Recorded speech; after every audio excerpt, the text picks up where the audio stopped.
Nagsimula ng magbalikan sa Maynila ang mga kababayan natin na nagbakasyon sa kanilang probinsya nitong Semana Santa. Katunayan, nagsimula ng dumagsa ang mga pasahero sa isang bus terminal sa National Capital Region. Ang detalye niyan sa report ni J.M. Thompson. Sa Parañaque Integrated Terminal Exchange o PITX, makikita ang mga fresh from the province nating kababayan na naggunita ng Semana Santa. Si Gian na galing Batangas, kasama na ang mga pinsan para dito naman sa Manila magbakasyon. Anya, iba ang Holy Week ngayon dahil nag-road trip sila sa bus kumpara noong mga nakaraang taon na may dala silang sasakyan pauwi sa kanilang probinsya.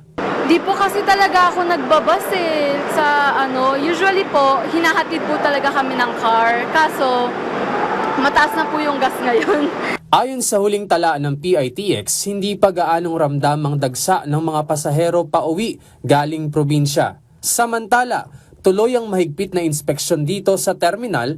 Ayon sa Parañaque Police, kumpara noong nakaraang linggo, wala pang nakukumpiskang mga ipinagbabawal na gamit ang mga pasahero. Patuloy namang nakaantabay ang mga Police Assistance Desk at medical team. Milyon-milyon ang naitalang umuwi ngayong Semana Santa sa kanilang probinsya na inaasahang uuwi ngayong linggo at Lunes dahil balik trabaho na nga ang ilan nating kababayan.